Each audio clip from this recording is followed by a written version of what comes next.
This podcast does not provide medical advice. Please listen to the complete disclosure at the end of the recording. Hello, everyone, and welcome to Everyone Dies, the podcast. I'm Marianne Matzo. And I'm Charlie Navarrete. So please relax, get yourself something good to eat and drink, or get yourself something bad. We don't judge. And thank you for spending the next hour with Charlie and me. Oh, what a night we have planned for you. Oh? In the first half, Charlie is going to talk about Italian funeral practices and share our recipe of the week. In the second half, I'm going to talk a bit about change. And in our third half, we remember that big girls do cry and that when change is required, we must walk like a man as we interview Keith Hines, who co-starred in the national tour of Jersey Boys.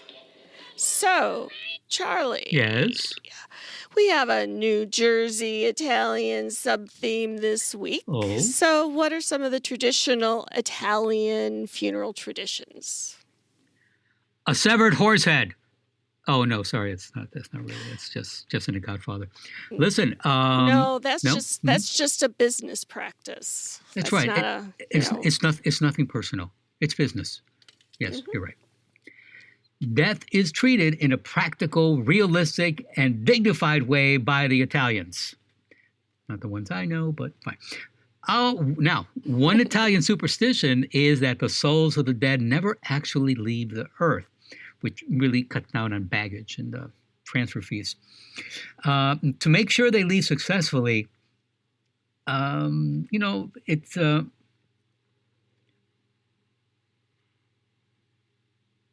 To make sure they leave successfully, Italians perform a variety of rituals. One of these is burying loved ones with their favorite items. Also, Italians will also not speak the name of a person following their death, as they fear it will bring the person back from the dead. I'm sorry, isn't this part of the plot of Harry Potter? He whose name must not be spoken? Well, yeah, but was he whose name shall not be spoken dead? I thought he was alive. It's just that you're right. He'd been like alive and in suspended animation, but then a missile. No, that's Lost in Space and a Jupiter 2. All right, we'll look into this, folks, and we'll straighten this out. And the other thing, Charlie, anything that we tell you, like in terms of traditions, right?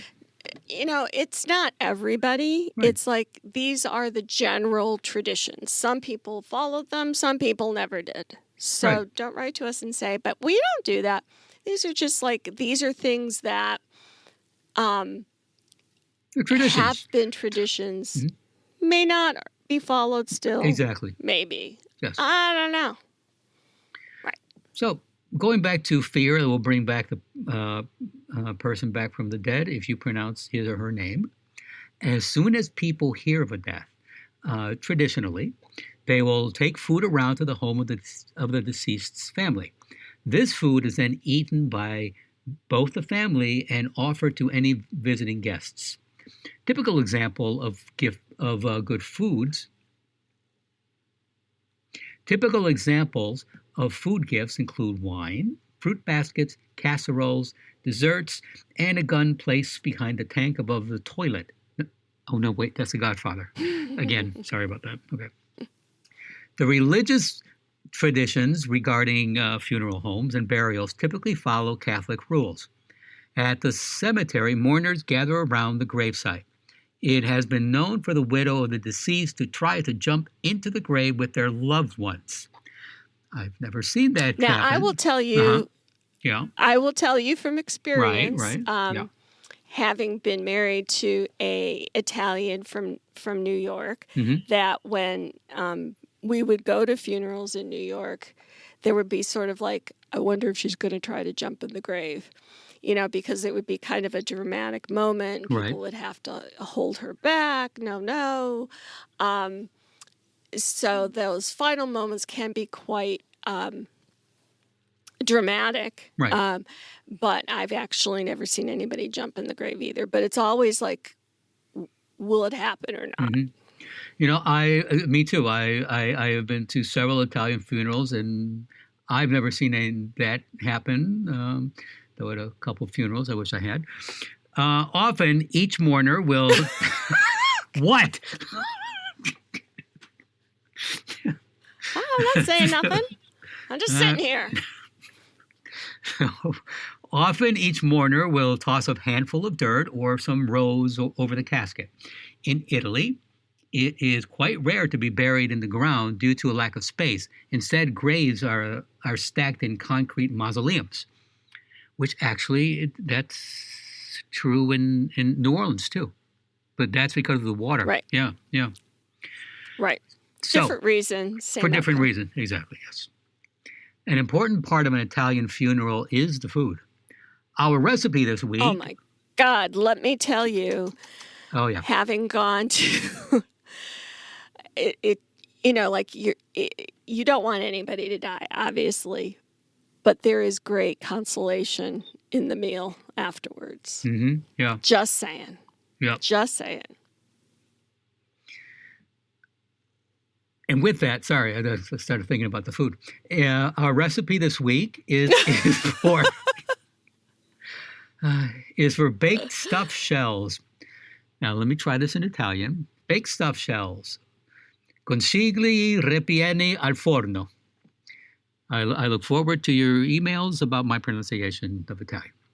This is a recipe for individual servings of stuffed shells, which makes an impressive presentation. It depends on which part of the country you're from. Because I'm from the Midwest. Certain regions, mm-hmm. In certain regions, they lop off the whole end of all of the words. So, like, instead of however you said congeali, it's like congeali. There's no end to any of the words. Right. Okay. Sure. Yeah. But it just depends on if you're north or south and what region of those areas are.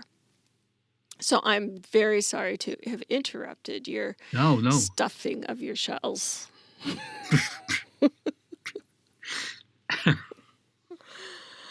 So, for this recipe, actually with this was the consigliere, I don't know, with the consigliere in al forno. This is a recipe for individual servings of stuffed shells, which makes an impressive presentation. Please go to our webpage for a link for the recipe and additional resources for this program. We hope you will follow us on Facebook and Instagram, and remember to rate and review this podcast.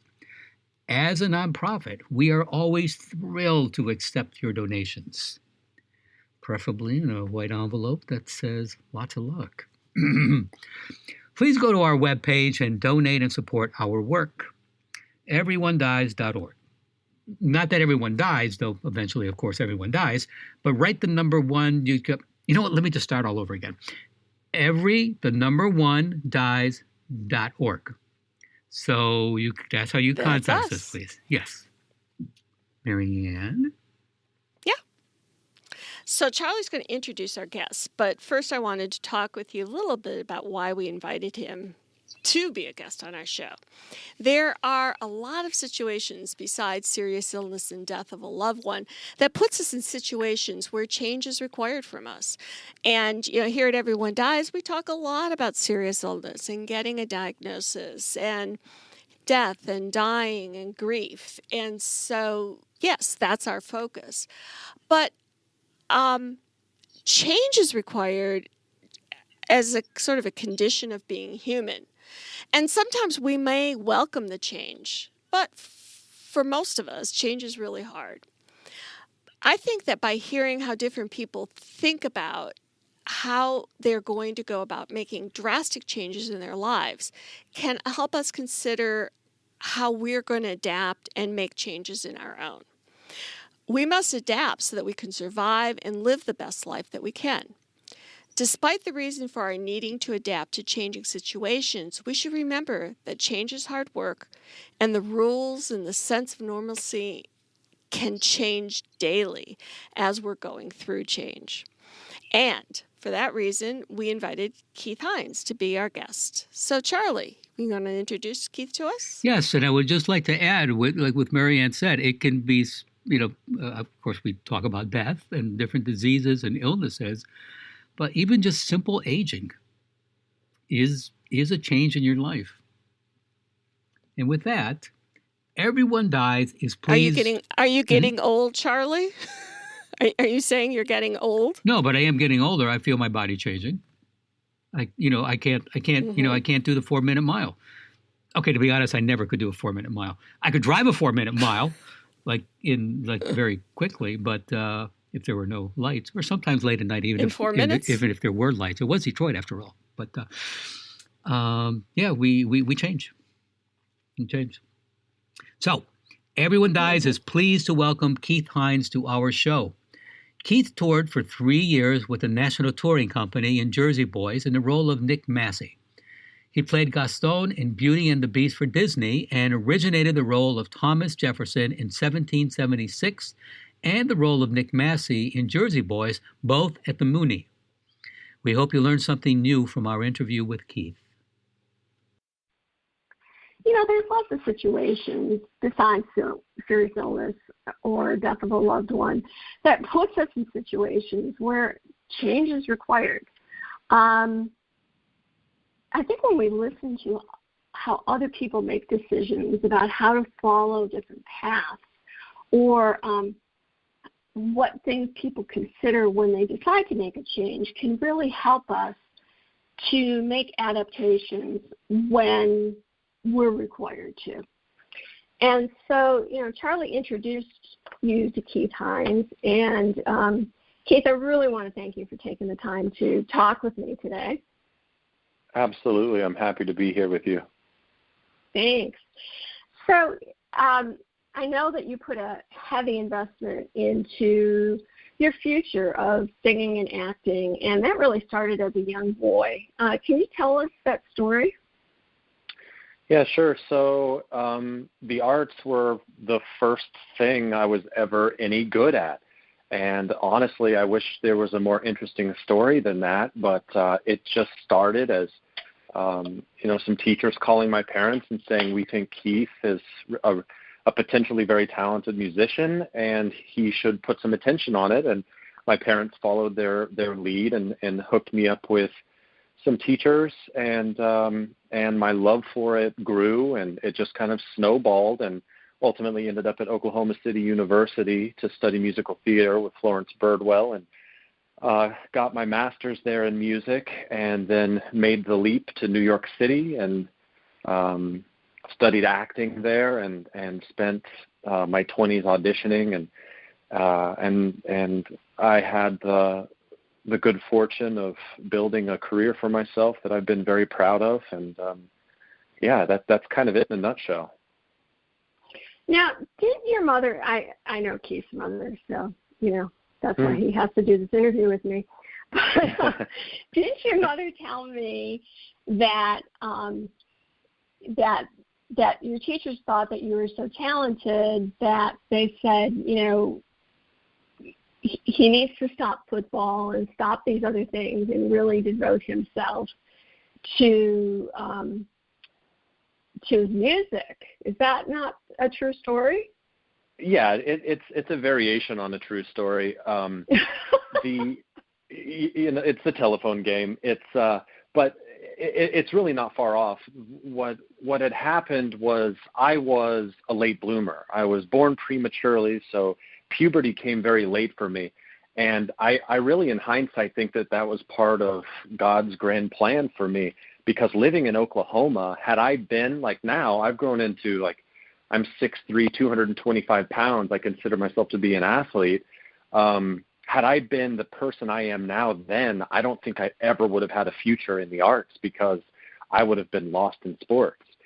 Football is such a big deal in Oklahoma. I think my dad actually had to go to a little bit of therapy when I told him I was quitting football for the arts. See, that's the story I heard from your mother, was that that was very difficult for Dad. Yeah, it was not the easiest thing for Dad, but when the scholarship money followed, I think it became that was the spoonful of sugar for him, if you will. Because you are a big guy, and for those of you who've seen Jersey Boys on tour, Keith is the sort of big guy on the right with the gorgeous baritone voice, and so I can definitely see you following in that football path, right? Yeah, thank God I didn't. Right. So one thing that's required, when you're making a major life change is, whether or not you feel that change is really required. So you were touring with the Jersey Boys. How many years were you on tour with them? I would say 3.5 years. Wow. That is a long time, isn't it? It was an incredible adventure. I was, again, very fortunate that I shared the experience with my now fiance. She was this beautiful girl that walked into company meeting one day, and I think I was actually dating someone else at the time, and I almost instantly knew that I needed to break it off with that other girl I was dating. And Jenna and I broke all of the workplace rules very quickly, and spent all 3 years developing this incredible relationship. If you can share a hotel room with another person for 3 years, marriage is probably a drop in the bucket. Of course I say that in jest, but we really did create an incredible bond over those 3 years. And now we're engaged and going to be married soon. And so 3 years is a long time on the road, but the fact that I got to do it with her made it a different experience than the typical tour experience for most people. Mm-hmm.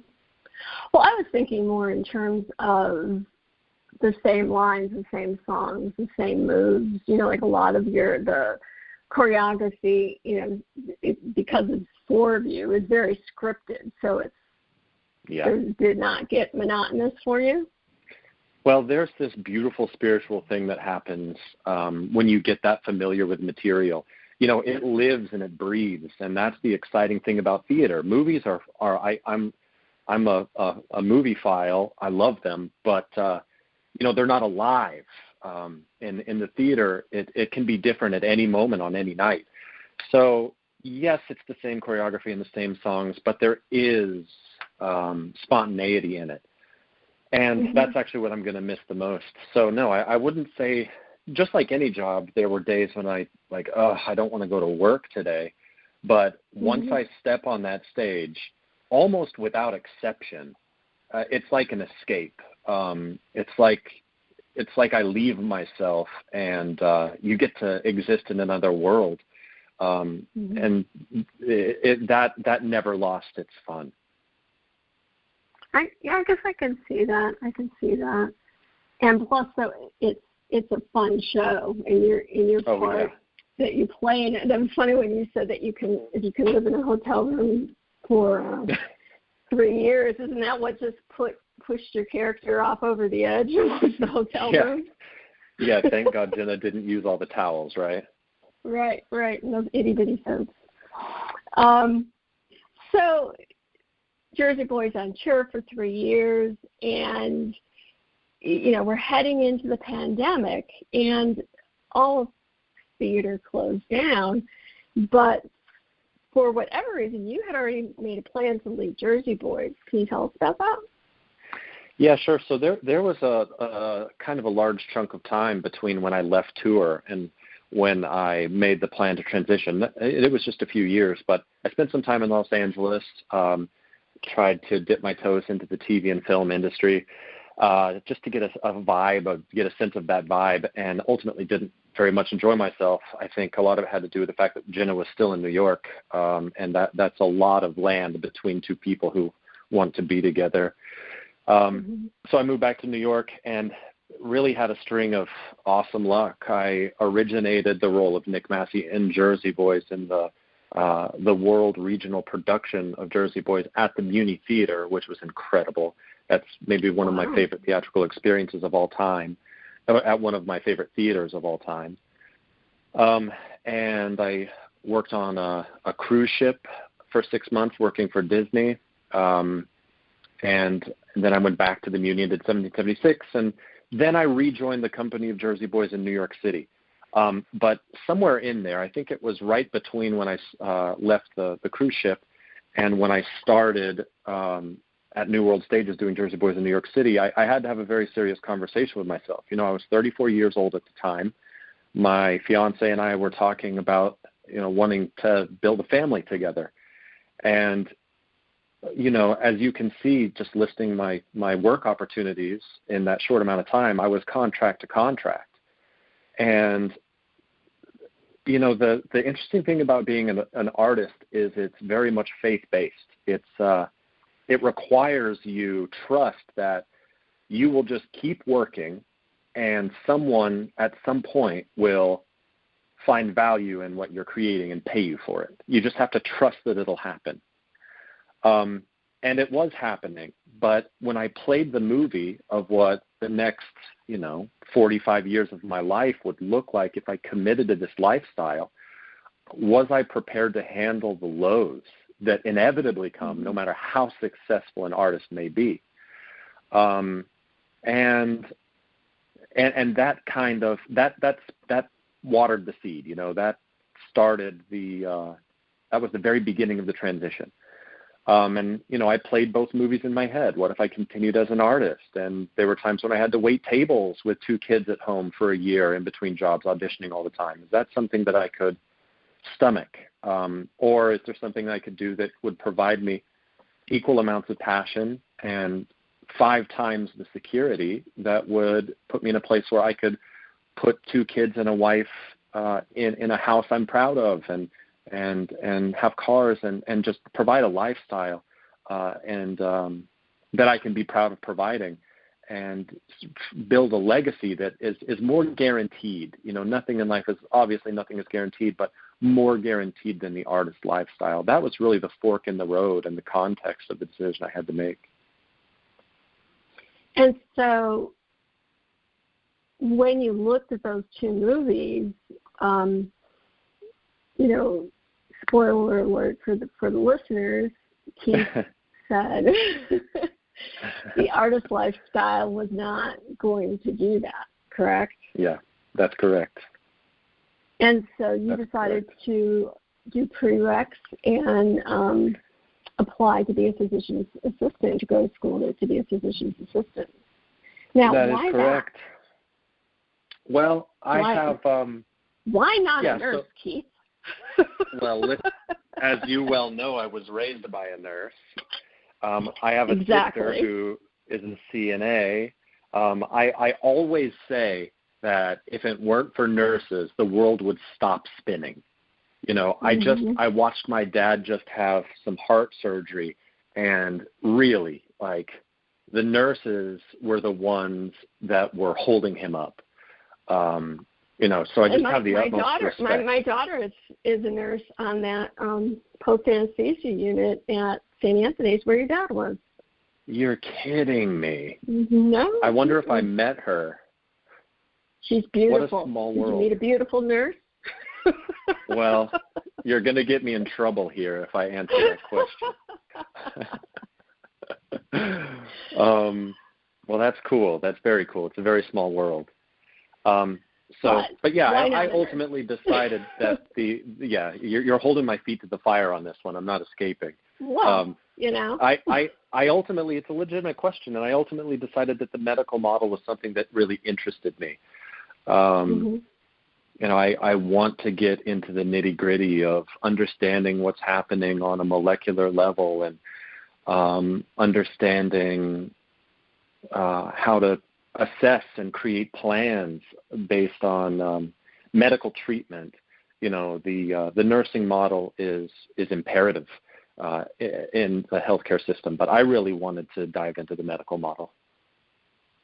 I can see that, but I'm a nurse practitioner, and so I can tell you that that's exactly what nurse practitioners do, but nurse practitioners can function independently, which gives that whole other angle in terms of we can have our own practices and bill ourselves. We're the physician assistant, to bill under under a physician. And I say that not for your information, but for the other listeners who are saying, which should I do? Should I be like Keith or like Marianne? Sure, absolutely. So it wasn't really the pandemic that forced you, air quote, forced you into saying, I need to make a change. It was sort of that, I guess I'll call it a developmental change, in that you were ready to put down roots, have babies, get married, and wanted Absolutely. the lifestyle that would go with that. Now, is Jenna staying with theater, or is she making a change too? No, she is. Like, that's part of why it was so easy for me to lean into this change. Not easy, but it helped me lean into this change, knowing that there was a livelihood at the end of the tunnel that would allow her to continue creating if she wanted to choose that path for herself in the long term. So, she's doing really well. She is she's lucky to be employed right now, and she has another job right after this one. And, she's really keeping our ship afloat while I'm in school. So the whole goal is I get through school and then keep our ship afloat for her for a while, and maybe buy her a nice car or something. Who knows? So can you envision a situation where a part came along and you would say, I'm going to go do that and let my PA school sit and rest?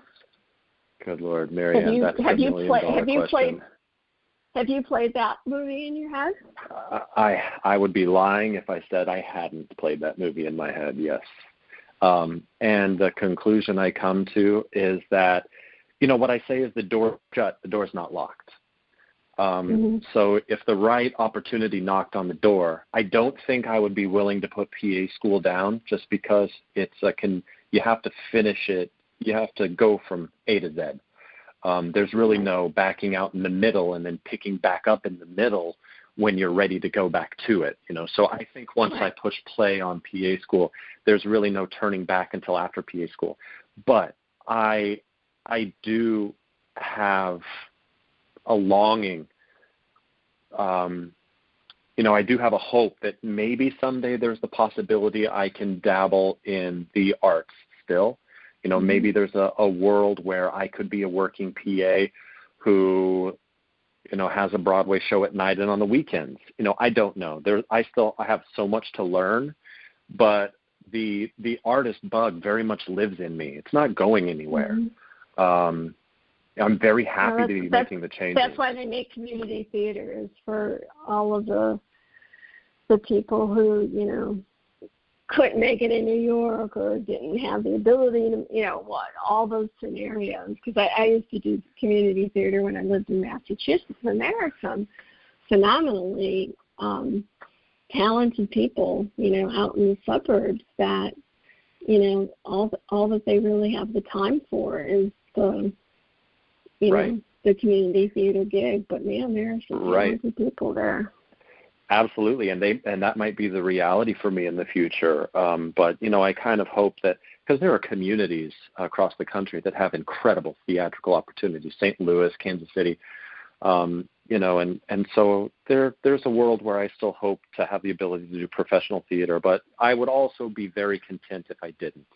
I have enough passion when it comes to my new path that I think I will be completely fulfilled if the last stage I stood on was the last stage I'll ever stand on. But who knows? That's really none of my business right now. My business is making sure I get through school and earn myself the skill set to provide for my family. That's really all I'm concerning myself with at this point. So what was the point, or do you remember the point where you said, now's the time where I have to decide if this is where I'm going to stay, or I want to think about something else? Do you think, I don't know, maybe part of your relationship with Jenna, do you think if Jenna wasn't in your life that you would still be going down the road that you are? Well, that's a good question. I've always been a little too pragmatic to be an artist. So it's just been kind of my downfall as an artist. Some people can give over to the uncertainty, but I'm kind of one of those more anxious artists who's always concerned about where the next meal is going to come from. And so I can remember when I was about 27 years old, I was thinking about physical therapy school at the time, and my grandpa, who is and was my idol in so many ways, he talked me off a ledge and said, you're not behind the 8 ball. You've worked hard to get here. Keep working. Now's not the time. And I listened to him, and it wasn't months later that I booked Jersey Boys, and my career really took off. So this wasn't a new temptation for me.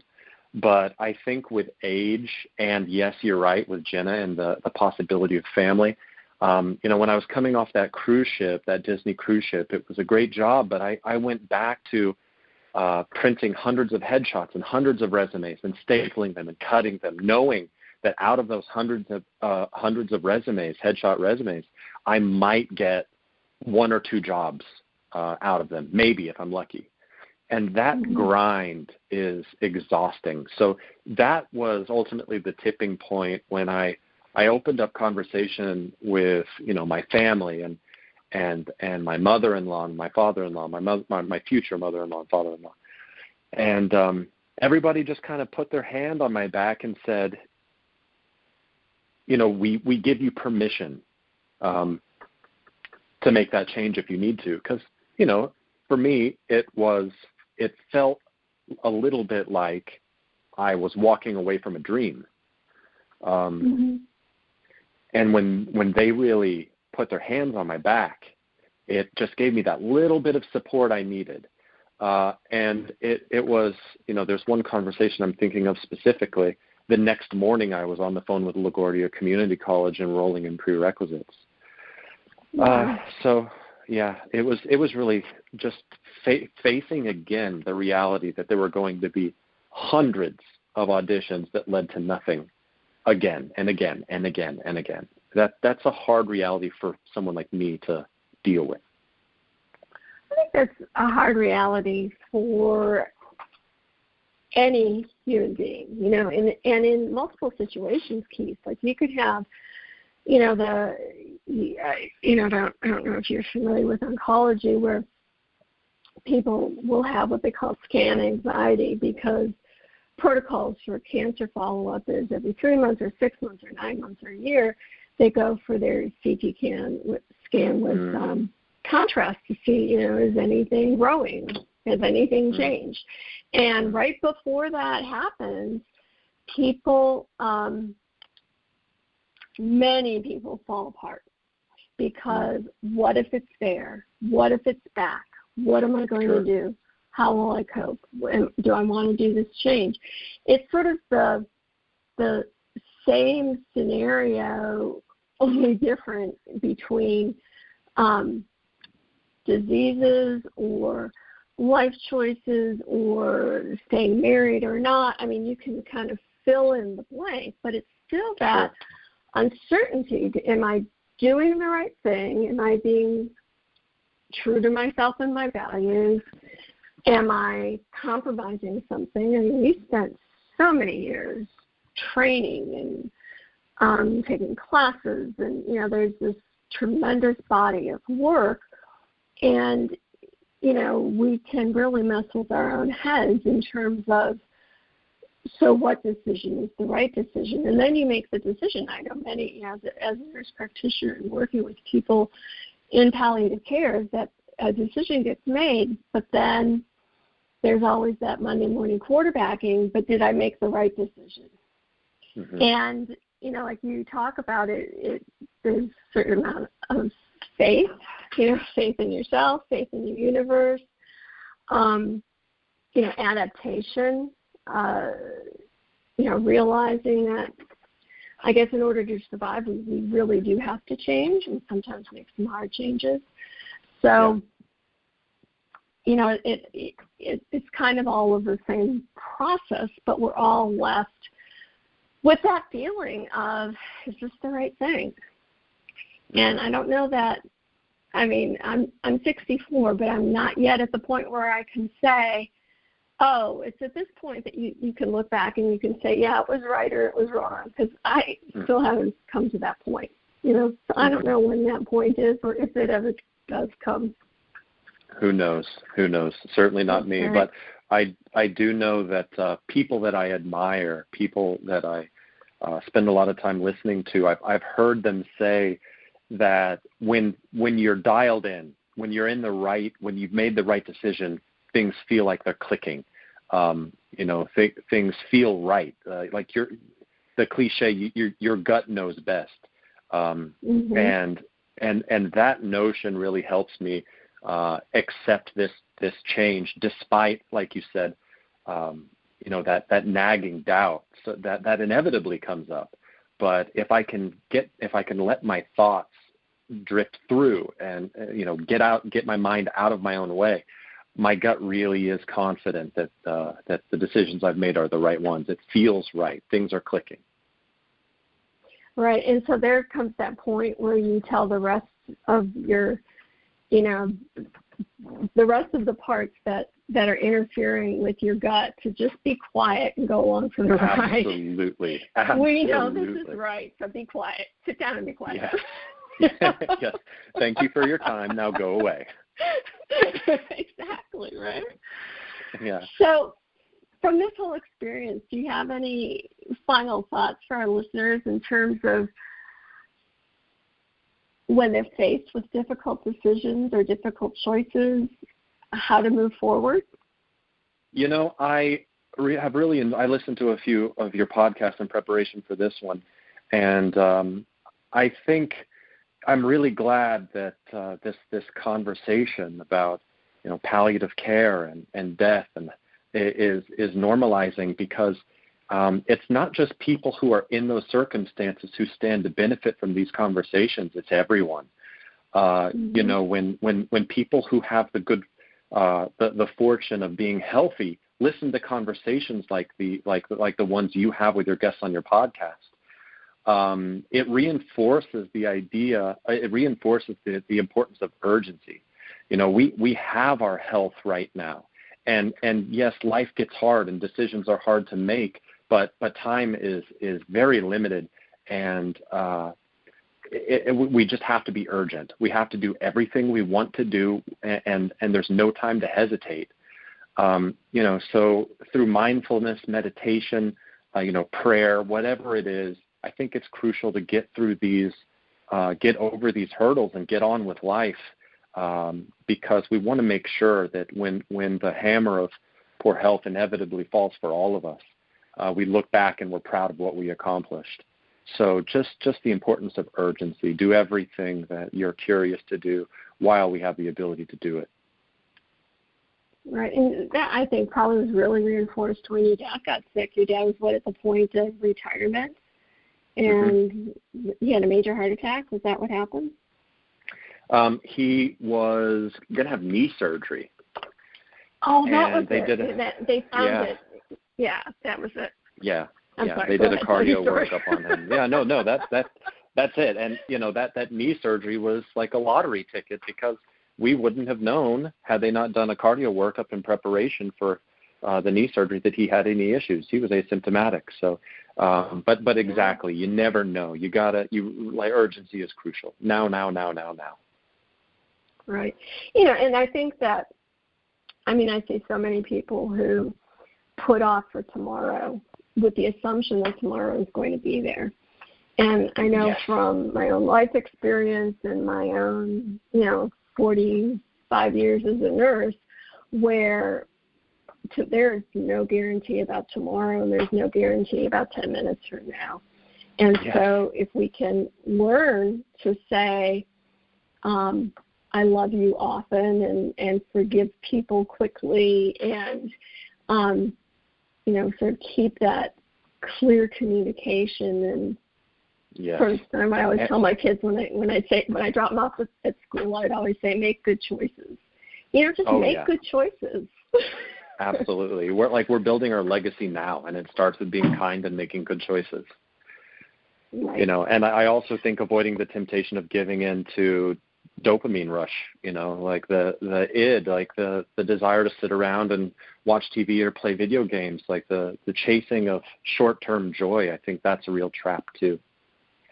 That can be, absolutely. I've always wondered about, well, I won't go down that road, but there's so much to unpack. Who tend to be busy all the time, and even if I'm watching TV, I'm doing a craft or something else. And I really do think it goes back to my dad dropped dead when I was 15 years old. And I learned very, very young that, you only got so much time. And he used to have his saying, I was a teenager, as a kid, I'm tired, I want to sleep. And he'd say, you can sleep when you're dead. Get up, let's go. Yeah. I'm and good sure on you for taking something. Yeah, you took something positive from a horrible experience. Good on you. Well, I think, sometimes those, we encounter difficult situations and we can either learn from them or get plowed under by them. And so, like finding our way out of that and say, what did I learn from this hellish experience and how can I, live a better life? And I absolutely know that that's not an easy place to get, from one point to the other, but I think that it's a worthwhile journey to try to get there and say, what can I learn and how can I be better? Absolutely. Well, Keith, I so much appreciate you talking with me and sharing your thoughts. And I was out in the garden working before this interview, and I thought, I wonder if I could ask him to sing. And then I thought, you're going to look so dumb, so I won't ask you to do that, but just want you to know that I truly appreciate your beautiful voice. And I hope our listeners, do you have albums or anything out where people can hear any of your work? No albums, but there are YouTube videos and there are clips of the show that are on YouTube that probably shouldn't be there. And there's some stuff out there. I used to have a website, but that stuff has sailed. But no, most of my stuff happened in the moment on a theatrical stage somewhere, and it's kind of legitimate come theater. and gone. That's right. Well, That's I'm going to have to look for something that we can put on our webpage so that people can at least, have that experience of at least you as Nick Massey and the Jersey Boys. Well, Keith, best of luck to you, and I'm sure through your mother I'll hear what's been going on with you in terms of PA school, and we send you all the positive energy that we can. I appreciate you talking to me. The pleasure was mine. Thank you, Marianne. Thank you. And I just want to add for our listeners, be sure to look at the resource list because we have a clip of Keith performing a song with some of his cast members when his grandfather was very sick. Mm-hmm. And then there's also, ironically, a Jersey Boys performance that was done at the Thanksgiving parade in Detroit. Now, he sent that to me, and I thought, he doesn't, so I said, do you realize that we talk about Detroit way too much? He said, no, I didn't, but, there's just the universe coming together. Yes, it is. So, so there are those clips there that you can watch. Keith, the role that he plays is he's one of the Four Seasons, Nick Massey, with the really deep voice. Typically, when you see in Jersey Boys, he's the guy on the far right. So, just so you know who you're looking for. Sorry, Charlie. Marianne, interestingly, as I was doing research for the show, and when I mean research, I didn't really do a lot of research, but I did remember I got into some discussion, or I was listening to. I was eavesdropping, people were confusing Frankie Valli with Frankie Avalon, which, there's just no. Didn't that happen in the day, or is it Yeah, just yeah, back now? back in the day, but it was a discussion. I'm putting everything now, post-pandemic and pre-pandemic. No, it had to be post. It had to be post. Yeah, this discussion, it just wasn't clear. People forgot. Okay, well, Frankie Valli of the Jersey Boys, but Frankie Avalon, teenage heartthrob. So to clarify, Yeah. Valli. Annette Funicello. Beach movies. Yes. Right? Yep. Beach movies as opposed to seasons. Right. It's to beach seasons. Beaches, I guess, have their seasons. Yes, they do. So, excuse me. To clarify, Valli did not appear in Grease, but Avalon sang Beauty School Dropout, while later Frankie Valli appeared in several episodes of The Sopranos. And speaking of the mafia, Frank Sinatra turned down an offer to play Don Corleone in The Godfather. Really? I guess he was afraid of being associated with the mob. Oh, Frankie knucklehead. So now in the movie Jersey Boys, there is Frankie's parents have a picture of Frank Sinatra. Now director Clint Eastwood. But what? I think Italian families did have pictures of Frank Sinatra in their homes. I think that was a thing. Oh yeah, wasn't it? I agree. Yeah. Yeah. Okay. I think occasionally, the local padre. But yeah, just prominent Italians, absolutely. Yeah. Yeah. They were proud of him. Yeah. So Clint Eastwood is the director. He cast mainly stage actors who had played the role every night. Christopher Walken was in Jersey Boys on stage, and he was the first person that Clint Eastwood cast. And then coincidentally, in the film The Deer Hunter, there's a scene where Walken, De Niro, the great John Cazale, and the other fellow great character actor whose name I never remember, in this scene, they are singing Frankie Valli's Can't Take My Eyes Off of You. Oh, I forgot about that. Yeah. And with that, please And I can't take my eyes off of you, Charlie. I can't take my eyes off of you. You're squinting. Is there something in your eye? Because you're too good to be true. Oh, thank you. You are too. And with that, please stay tuned for future episodes of Everyone Dies. And thank you for listening. This is Charlie Navarrete reminding you that life is hard. Then you die. Then you throw dirt in your face. Then there are worms. Be grateful it happens in that order. And I'm Marianne Matzo, and I can't give you anything but love, even though my eyes adored you. Remember, every day is a gift.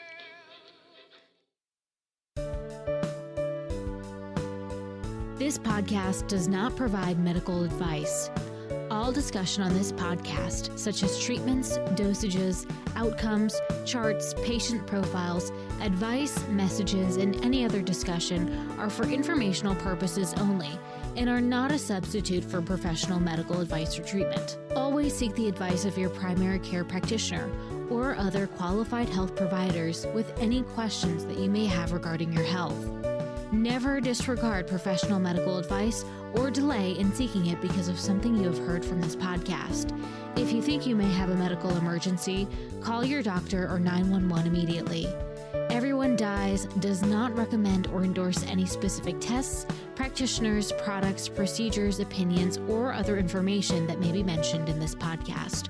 Reliance on any information provided in this podcast by persons appearing on this podcast at the invitation of Everyone Dies or by other members is solely at your own risk.